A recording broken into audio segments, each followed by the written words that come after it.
రంగాన్ని తూట్లు పొడచడం కనిపిస్తుంది. రాష్ట్రంలో ఈరోజు ఏం కనిపిస్తూ ఉంటాయి అంటే లిక్కర్ స్కాము, శాండ్ స్కాము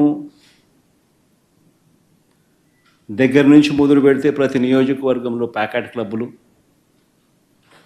ప్రతి నియోజకవర్గంలోనూ మాఫియాలు, ఏ నియోజకవర్గంలో ఈరోజు ఏ మైనింగ్ యాక్టివిటీ చేయాలన్నా, ఏ పరిశ్రమ నడపాలన్నా ఈరోజు ఎమ్మెల్యేలకు ఇంత, చంద్రబాబుకి ఇంత అని కలెక్షన్ మెకానిజంతో ఒక మాఫియా సామ్రాజ్యం నడుస్తూ ఉంది.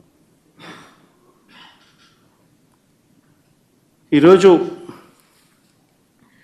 ఒకవైపున అన్ని రకాలుగా రాష్ట్రం వెనకడుగులు వేస్తూ ఉంటే, తిరోగమనంలో రాష్ట్రం ఉంటే, మరోవైపున మనం తీసుకొచ్చిన సంస్కరణలు ఈరోజు కళ్ళ ఎదుటే నీరు గారిపోతూ ఉన్న పరిస్థితులు ఈరోజు కనిపిస్తూ ఉన్నాయి. ఎప్పుడూ కూడా రాష్ట్రంలో జరగని విప్లవాత్మక మార్పులు తీసుకురాగలిగాం.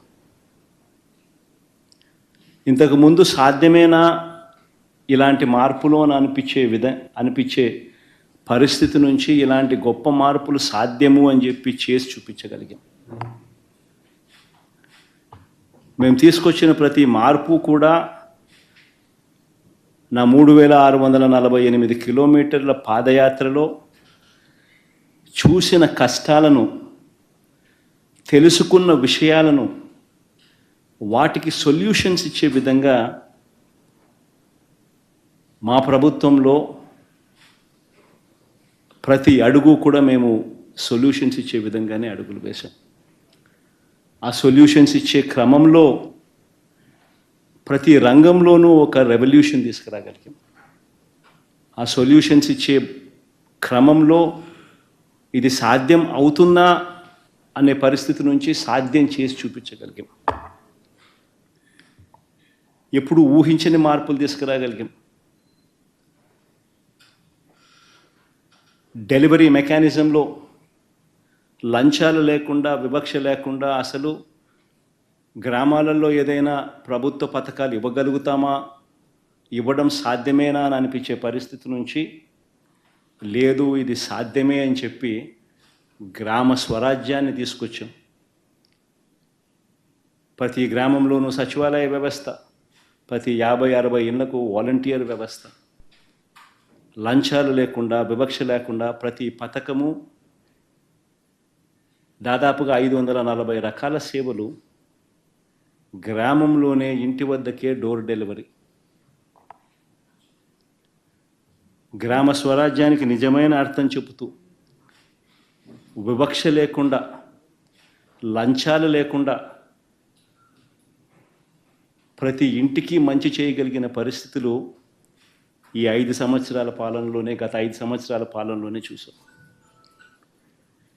ఎప్పుడు ఊహించాల బడ్జెట్లో ఈ మాదిరిగా పెట్టగలుగుతారు, ఈ మాదిరిగా బడ్జెట్లో ఈ మాదిరిగా క్యాలెండర్ ఇచ్చి మరి ఏ పథకం ఎప్పుడు అమలు చేస్తామో చెప్పి ఇచ్చిన ప్రభుత్వం దేశ చరిత్రలో బహుశా ఏది ఉండిండదు, ఒక వైఎస్ఆర్సీపీ ప్రభుత్వంలో మాత్రమే జరిగింది.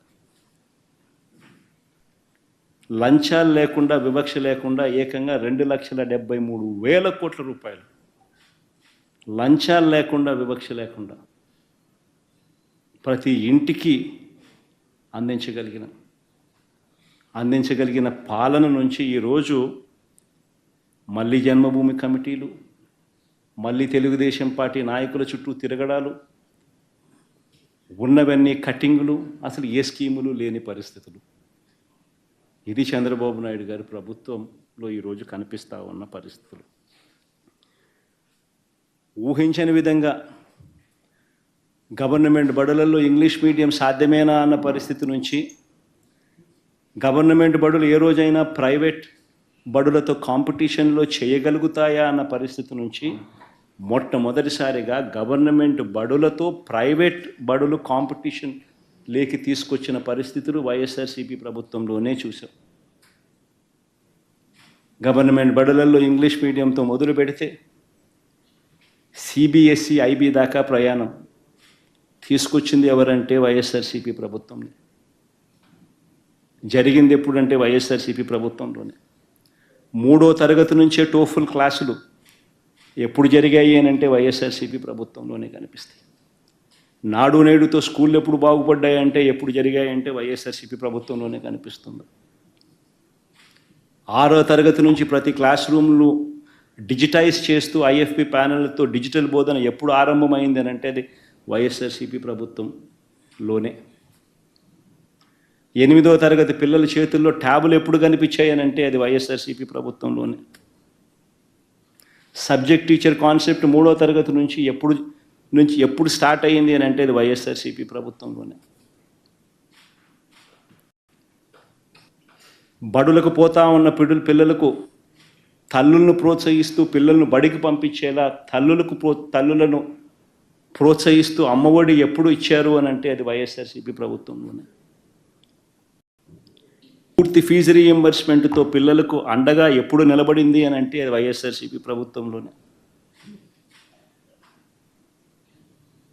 ఆన్లైన్ వర్టికల్స్ తీసుకొచ్చి సర్టిఫైడ్ ఆన్లైన్ వర్టికల్స్ కరికులంలో భాగంగా ఎప్పుడు తీసుకొచ్చాము అని అంటే అది వైఎస్ఆర్సీపీ ప్రభుత్వంలోనే.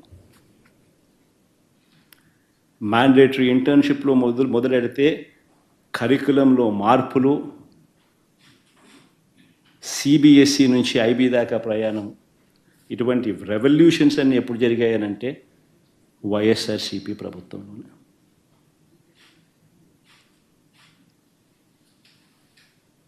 వైద్య రంగంలో తీసుకుంటే గ్రామంలోనే ఫ్యామిలీ డాక్టర్ కాన్సెప్ట్తో ఇంటి వద్దకే వైద్యం అందింది ఎప్పుడు అని అంటే వైఎస్ఆర్సీపీ ప్రభుత్వంలోనే. విలేజ్ క్లినిక్లు గ్రామంలో ఎప్పుడు ఏర్పాటయ్యాయి అని అంటే వైఎస్ఆర్సీపీ ప్రభుత్వమే గుర్తుకొస్తుంది. నాడు నేడుతో పిహెచ్సిలు, సిహెచ్సిలు, డిస్ట్రిక్ట్ హాస్పిటల్, టీచింగ్ హాస్పిటల్ ఎప్పుడు బాగుపడ్డాయి అని అంటే గుర్తుకొచ్చేది వైఎస్ఆర్సీపీ. 0 వేకెన్సీ పాలసీస్ తీసుకొచ్చి 52,000 పోస్టులు కేవలం వైద్య రంగంలోనే రిక్రూట్మెంట్ చేసి స్పెషలిస్ట్ డాక్టర్లు లేని కొరత లెస్ దెన్ 4%కి ఎప్పుడు వచ్చింది అని అంటే అది వైఎస్ఆర్సీపీ ప్రభుత్వంలోనే. దేశ సగటు 61% స్పెషలిస్ట్ డాక్టర్ల కొరత. ఆంధ్ర రాష్ట్రంలో స్పెషలిస్ట్ డాక్టర్ల కొరత కేవలం 4%.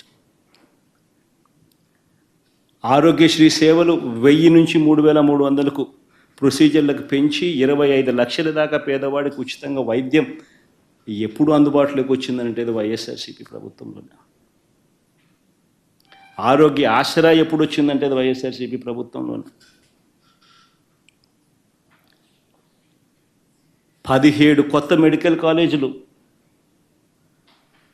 రాష్ట్రంలో సాధ్యమేనా? ప్రతి పార్లమెంటు నియోజకవర్గంలోనూ ఒక మెడికల్ కాలేజ్ తీసుకొని రావడం, టెరిషరీ కేర్ను అవైలబుల్గా తీసుకొని వచ్చే కార్యక్రమం జరగగలుగుతుందా అని అంటే సాధ్యం చేసి చూపించింది కూడా వైఎస్ఆర్సీపీ ప్రభుత్వంలో.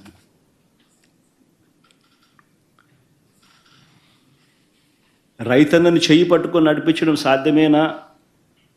గ్రామాలలో దళారీ వ్యవస్థ తీయడం సాధ్యమేనా? పారదర్శకంగా రైతన్నను చేయబట్టుకొని నడిపించగలమా అన్నది ఆలోచన చేస్తే ఒక ఆర్బీకే వ్యవస్థ వచ్చింది వైఎస్ఆర్సీపీ ప్రభుత్వంలోనే. ఈ క్రాప్ వచ్చింది వైఎస్ఆర్సీపీ ప్రభుత్వంలోనే. ఈ క్రాప్ ద్వారా పారదర్శకంగా ఉచిత పంటల బీమా తీసుకొచ్చింది వైఎస్ఆర్సీపీ ప్రభుత్వంలోనే. దళారీల వ్యవస్థే లేకుండా ఆర్బీకేల ద్వారానే కొనుగోలు చేసే పరిస్థితి ఎప్పుడు వచ్చింది అని అంటే వైఎస్ఆర్సీపీ ప్రభుత్వం. ఈరోజు నేను చెప్తా ఉన్నా, అన్ని వ్యవస్థలు ఈరోజు తిరోగమనమే. అన్ని వ్యవస్థలు ఈరోజు రైతన్నలు ఈరోజు ధాన్యం కొనుగోలు కార్యక్రమం ప్రతి రైతు కూడా 1,720 రూపాయలు బస్తా అయితే ఎంఎస్పి ప్రకారం రావాల్సిన రేట్ అయితే 300 నుంచి 400 రూపాయలు తక్కువ రేటుకు ఈరోజు రైతు అమ్ముకోవాల్సిన పరిస్థితి.